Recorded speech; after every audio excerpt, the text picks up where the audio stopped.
Je vous salue dans le précieux nom de notre Seigneur Jésus. Mon thème aujourd'hui, c'est « Occupe-toi bien des affaires de ton maître ». Occupe-toi bien des affaires de ton maître. C'est une règle de Dieu, la règle de la réciprocité.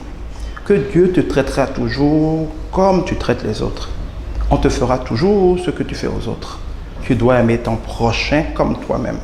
Dieu utilisera la mesure que tu utilises pour servir les autres, pour te servir. Et la parole de Dieu nous révèle quelque chose. Parce que la parole de Dieu nous révèle les lois spirituelles, les liens de cause et effet dans le règne spirituel. Parce que souvent, vous subissez les choses spirituelles. Vous subissez la vie en faisant comme si c'était du hasard. Il n'y a pas de hasard. Les mêmes causes chez Dieu aussi produisent les mêmes résultats. La parole de Dieu, la Bible, vous révèle quelle cause produit quel effet à quelle cause. Dieu nous dit que celui qui s'occupe bien des affaires de son maître, Dieu lui donnera ses propres affaires. Mais celui qui s'occupe mal des affaires de son maître ne va pas prospérer. Aujourd'hui, vous êtes apprenti quelque part.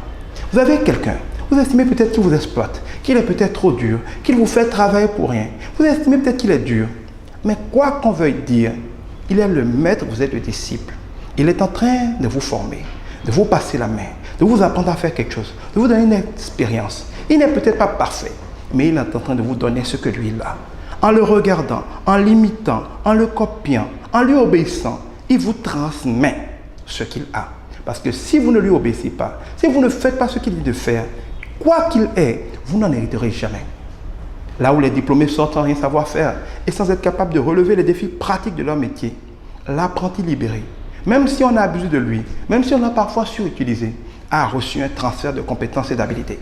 C'est pour ça que l'ouvrier libéré est souvent plus rapidement opérationnel. Il peut lancer ses propres affaires, même petitement, et prospérer.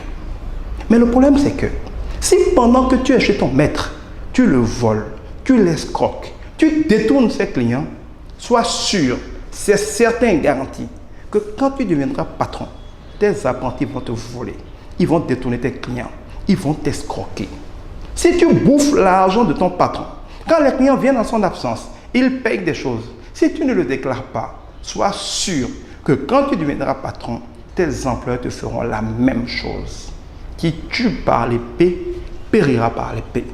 Même les parents aujourd'hui, quand tu vois des parents qui dans leur jeunesse étaient rebelles, manquaient de respect à leurs parents, aujourd'hui quand ils ont des enfants, leurs enfants sont encore plus rebelles et leur manquent de respect. Tout ce que nous semons dans cette vie, nous le moissonnerons assurément parce que nul ne se moque de Dieu. Ce qu'on sème sera toujours ce qu'on récolte. Apprends à être fidèle dans les petites choses. Et toi qui travailles dans une entreprise, tu dis qu'il y a la crise, tu dis qu'il n'y a pas d'emploi. Quelqu'un te recrute pour travailler avec lui. Il te paye un salaire alors que parfois tu ne mérites même pas ce salaire. Et tu te désolidarises de lui. Quand on te parle, tu fais comme si l'entreprise était une chose et toi une autre. Si par exemple tu es dans un supermarché, quand quelqu'un vient te demander tel produit, admettons même qu'il n'y en ait pas.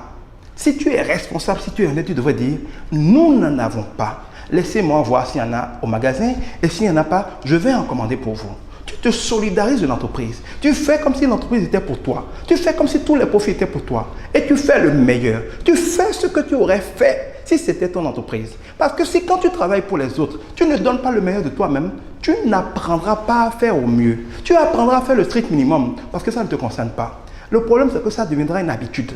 Car à ton tour, tu auras tes propres affaires. Tu ne sauras plus avoir les bons réflexes. Tu ne sauras plus faire au mieux. Tu ne pourras pas faire au mieux. Et tes clients vont être déçus et partir, comme les clients de ton patron, de ton maître étaient déçus et sont partis quand tu t'occupais de tes affaires.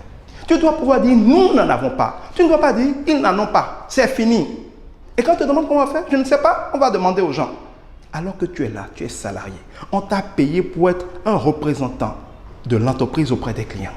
Quand tu parles d'une entreprise dans laquelle tu travailles, tu dois faire comme si c'était ta propre chose. Pas pour mettre l'argent de l'entreprise dans ta poche, mais tu dois te battre pour l'entreprise comme si c'était ta propre affaire.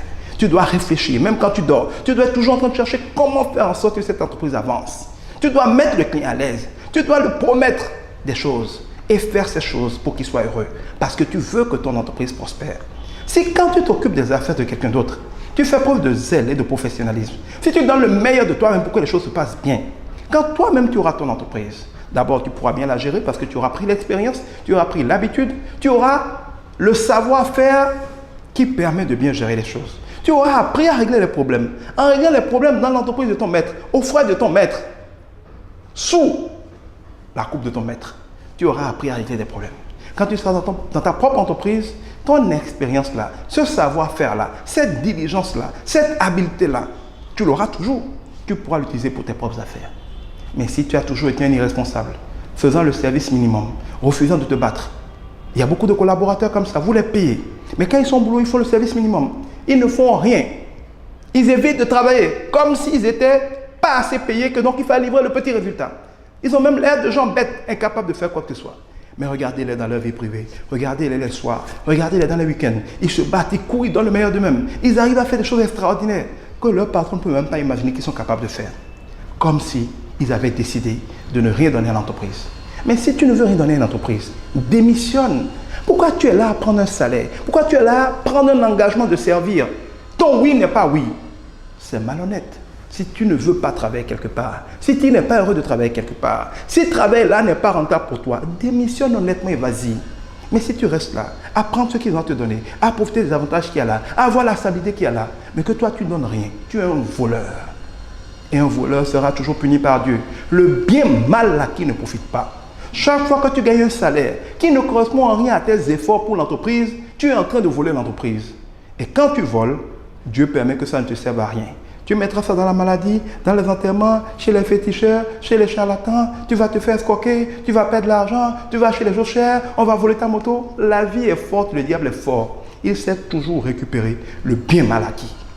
Quand tu prends un salaire, donne le meilleur toi-même.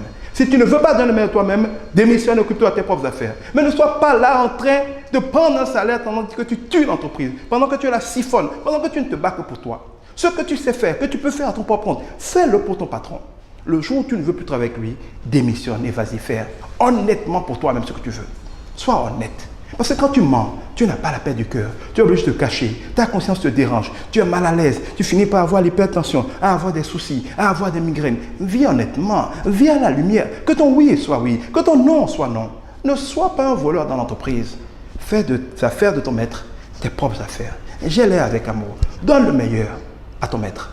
Si tu donnes le meilleur à ton maître, tu auras mérité ce qu'il te donnera comme héritage en termes de compétences. Il va te bénir. Et quand tu seras à tes propres affaires, Dieu te bénira.